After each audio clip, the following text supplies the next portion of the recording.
بسم اللہ الرحمن الرحیم۔ کتاب کا نام ام الامراض، حضرت شیخ الحدیث مولانا محمد زکریا صاحب کاندھلوی نور اللہ مرقدہ کے افادات۔ شراب کو ام الخبائث کہا گیا ہے، تکبر کو ام الامراض کہا گیا ہے۔ ام الامراض تمام باطنی بیماریوں کی جڑ۔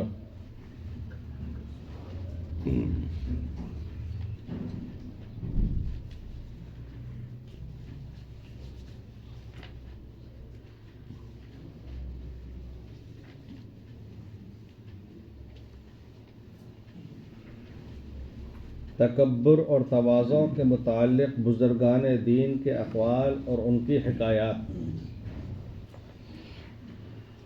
تکبر اور تواضع کے متعلق بزرگان دین کے اقوال اور ان کی حکایات۔ حضرت جنید بغدادی علیہ الرحمہ کی حکایت۔ حضرت جنید بغدادی کے پاس ایک شخص 20 سال رہا۔ حضرت جنید بغدادی کے پاس ایک شخص 20 سال رہا۔ ایک روز عرض کیا کہ اتنی مدت میں مجھے آپ سے کچھ حاصل نہ ہوا۔ وہ شخص اپنی قوم کا سردار اور برادری میں ممتاز تھا۔ آپ سمجھ گئے کہ اس کے دل میں بڑائی ہے۔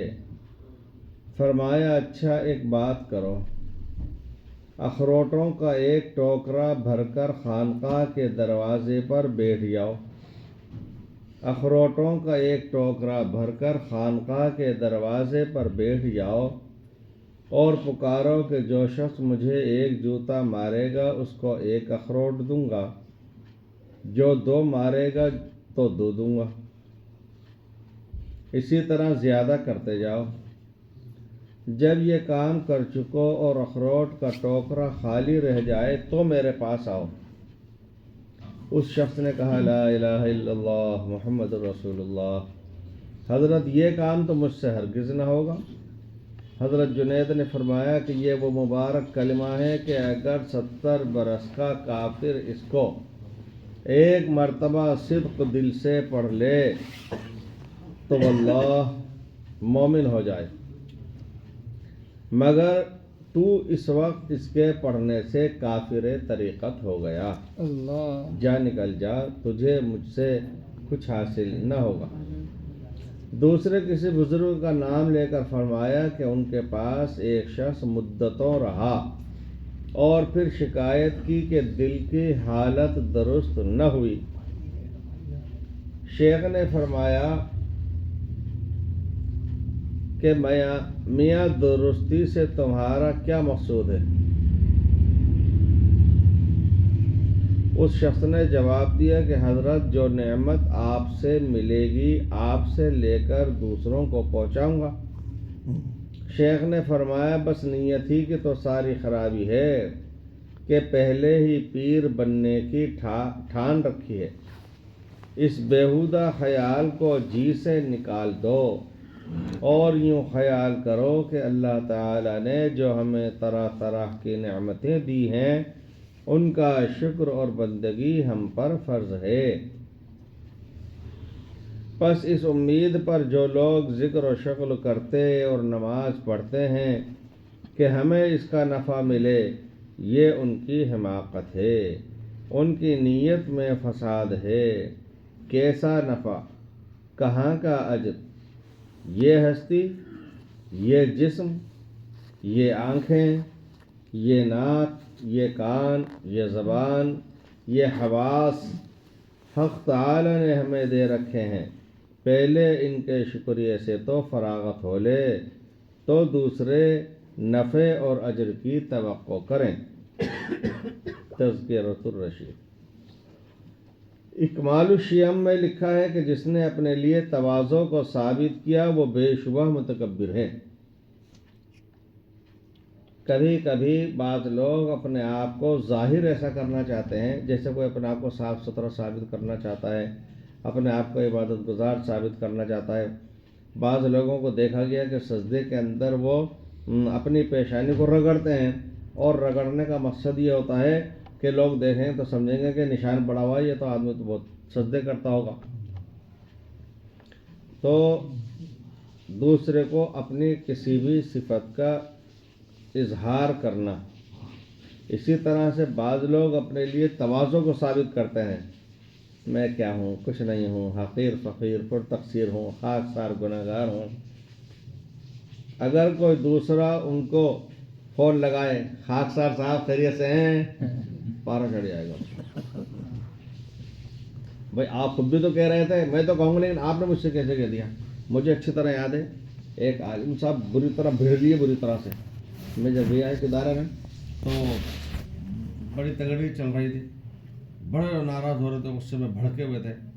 بھائی ہوا کیا؟ تو معلوم یہ ہوا کہ ایک دوسرے صاحب نے ان کو فون پر میاں کہہ دیا، میاں ایسا کر میاں کہہ دیا، اس پہ وہ بھڑک گئے کہ یہ تو چھوٹے سے کہتے ہیں، چھوٹے لڑکوں کو نام لے کر کے کہتے ہیں ذاکر میاں، شاکر میاں، منیر میاں، ہمیں انہوں نے میاں کہہ دیا۔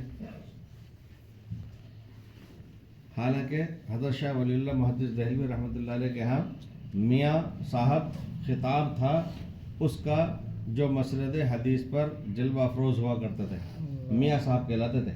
حضرت شاہ عبدالعزیز صاحب، شاہ اسحاق صاحب وغیرہ سب جو اس گدی میں بیٹھتے چلے ہیں ان کو کہا جاتا تھا میاں صاحب۔ میاں نذیر حسین دہلوی جو تھے سلفیین کے، ان کو بھی میاں صاحب کہا جاتا تھا۔ تو جس نے اپنے لیے تواضع کو ثابت کیا وہ بے شبہ متکبر ہے، کیونکہ تواضع کا دعویٰ تو اپنی رفعت قدر کے مشاہدے کے بعد ہوگا۔ پھر جب تواضع کے لیے اپنے لیے دعویٰ کیا گیا تو گویا اپنے مرتبے کی بلندی کا مشاہدہ کیا تو متکبر ہوا۔ خلاصہ یہ ہے کہ تواضع کی حقیقت یہ ہے کہ اپنی پستی اور خواری اپنی نظر میں اس درجے ہو کہ اپنی رفعت شان یا کسی منصب وجاہ کا وسوسہ تک بھی نہ ہو۔ حضرت مفتی محمد حسن صاحب رحمۃ اللہ علیہ ایک لطیفہ سنایا کرتے تھے کہ کسی زمانے میں عرصہ دراز پہلے 50 سال ہو گئے کو تقریباً ان باتوں میں، جب دارالعلوم دیوبند میں دارالقضاء کھولے جانے کی بات ہوئی، دارالفتہ تو تھا ہی وہاں، دارالقضاء کھولا جانا طے ہوا، یہ بات چل رہی تھی۔ تو ایک دوسرے وہاں پر ایک صاحب تھے، مفتی تھے، میں ان کا نام بھی جانتا ہوں، انہوں نے حضرت مفتی محمود حسن صاحب سے کہا کہ حضرت اب تو شورا نے طے کیا یہاں دارالقضاء کھلے گا، اور دارالقضاء کھلے گا تو اس کے صدر قاضی یا تو میں ہوں گا یا آپ ہوں گے، کیونکہ مفتی محمد حسن صاحب صدر مفتی بھی تھے، مفتی اعظم تھا، کہ اگر دارالقضاء کھلے گا تو صدر قاضی یا تو میں ہوں گا یا آپ ہوں گے۔ تو حضرت مفتی صاحب رحمۃ اللہ علیہ نے حسب عادت، یعنی ان کی عادت میں بھی تھی اس طرح کرنا، کوئی لطیفہ چٹکلا سنا کر کے اور پھر اس کا ذریعے جواب دینا، تو مفتی صاحب نے فرمایا کہ ایک صاحب بہت بھولے بھالے سیدھے سادے اپنی بیوی سے پریشان تھے، ان کی بیوی بہت زیادہ زبان دراز لڑاکو تھی، بہت ہی زیادہ شیطان، گالا گلوچ کرنے والی، بدتمیز تھی، زبان دراز، بیچارے آفت میں رہتے تھے اس کی وجہ سے۔